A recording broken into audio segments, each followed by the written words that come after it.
right, class is in session. Welcome to Jacked Body Game 101, whatever you want to call it, same thing. So you clicked on this video because you want to know how you can get jacked without going to the gym, and I'm going to tell you exactly how to do it.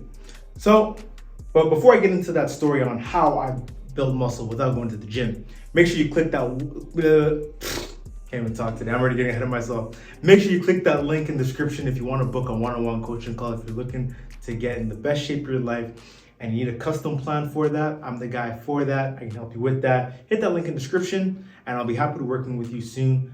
But back to scheduled programming. So a couple of years ago, COVID-19 happened. We weren't allowed to go to the gym. We were all prisoners in our own home, right? So we're all hopeless, right? Everybody's down bad.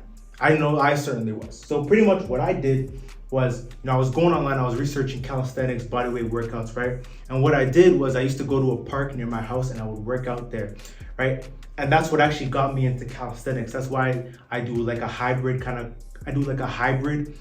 type of training style with my weightlifting routine, right? But back in the day, I used to do strictly calisthenics because that's all I could do. And I did this in a park. I had my weighted vest and I would do jogging, all the 9 yards, right? The point I'm trying to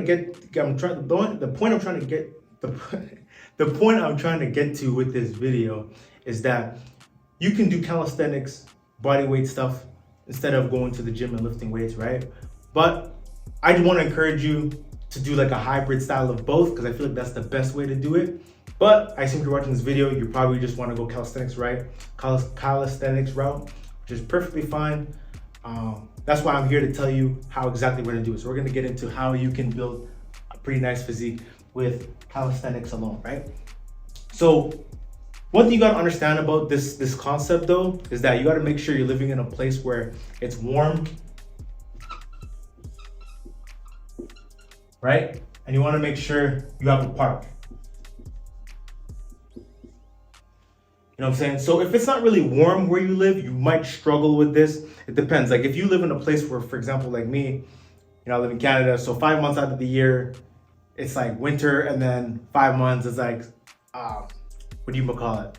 Summer. And then the other couple months are kind of like, it's for the taking, right? So you got to figure out, for example, like if you live in a place like me, you live in Canada, right?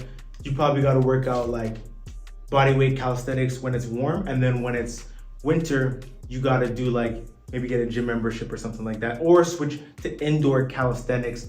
Let me know down below in the comments if you want me to make an indoor guide for calisthenics. I'll be happy to do so. But for today, we're just gonna talk about outdoor calisthenics, right? So pretty much, so we talked about, I don't know why I erased that. I just tweaked it. I don't know why I erased that. So we're gonna talk about warm, you need a park, right? Cool, we got that out of the way. Now we need to talk about your essentials. What kind of workouts are you gonna be doing at the park, right? So you wanna make sure you're doing certain things like pull-ups. This pen kind of sucks. I hope you guys can see this. You wanna do pull-ups.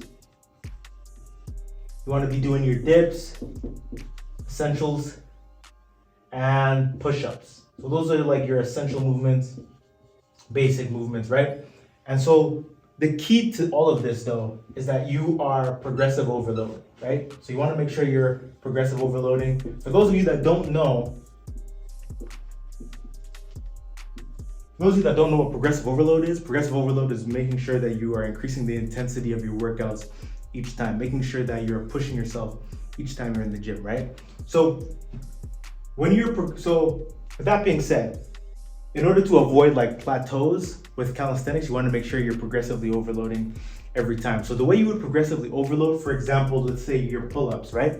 What you would do with your pull-ups, what I used to do was, when I first started, I could only literally do 3 pull-ups, right? And so what I would do is each session, right? I would go, okay, so this session, I'm gonna try 4 pull-ups, right? On the, I don't know, maybe on the last set, I'll try and attempt 4, right? And then the next time, you keep doing those 3 until, right, 3 becomes easy, and then you try, okay, let's go 4, right? Then you try 4, and then until 4 becomes easy, and then you go, 5, so on and so forth, right? So you keep adding a pull-up until it gets easier, right, each time. So you keep doing the amount of pull-ups you can do, but just add 1 every time and you slowly will get stronger, and eventually before you know it, you'll be able to do 15 pull-ups in a row for three sets, right? And once you get to that point, that advanced point, what I did is I ended up getting a weighted vest.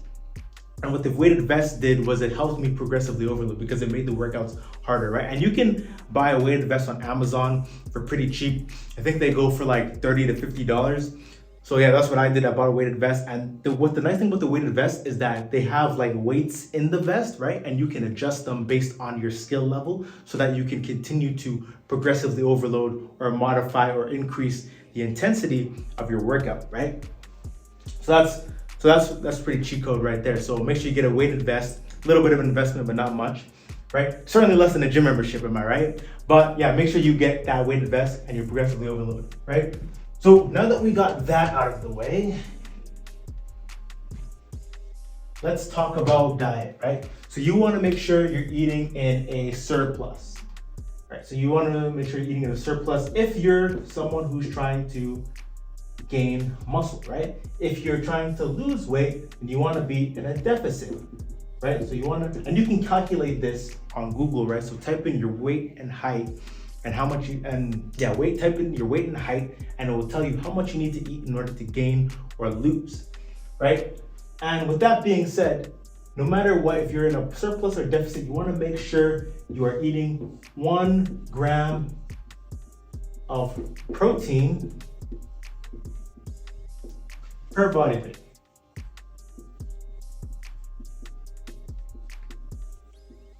It's kind of awkward the way I'm standing here, like leaning. Why did I do that? That's kind of weird. But make sure you're eating 1 gram of protein per body weight, right? In order to increase muscle, right? So yeah, to recap, surplus, if you're trying to build muscle, deficit, if you're trying to lose weight, make sure you're eating 1 gram of protein per body weight, right? Now we got that out of the way, the last thing I also wanted to talk to you guys about is pretty much like, at some point, I feel like once you get to the advanced levels of calisthenics, once you get to that point where, you're doing handstands, you're doing all these crazy stuff, right? I feel like it gets to a point where eventually you might want to dive into like a hybrid style of training. For example, if you look at like YouTubers like Austin Dunham, he made a video about this years ago, how when he actually got to the advanced levels of calisthenics, he actually converted to like a more of a hybrid style of training, because just to push the capacity of what your body is capable, right? Just to like, so you don't like plateau and stay at one level, right? Because don't get me wrong, calisthenics is cool and all, but me personally, I think the hybrid style of training is the best way, because then you can do your gym workouts and then you can also get some sunlight, get outside and do your calisthenics training, right? Combining the best of both worlds, I think that's the best way to go. But you have the mind of your own. You can choose whatever you want to do. If you want to do calisthenics only, cool, go for it. If you want to do hybrid training, cool, go for it, right? If you need help doing any of these styles of training, hit the link in the description. I can make a plan for you, whether that's hybrid training, whether that's calisthenics training, or whether it's just you want to be in the gym and build muscle. Whatever your needs are, hit that link in the description. I can help you with that. We can make a custom plan and I'll be happy to work with you, right? But yeah, that's like the main thing. You just want to make sure, find the style of training that works for you, what you like to do, right? And yeah, that's really all I had to say for this video. Make sure you comment, like, and subscribe. Send this to someone who needs to hear it. And remember, there's nothing enlightening about playing small. And I'll catch you guys next video. See ya.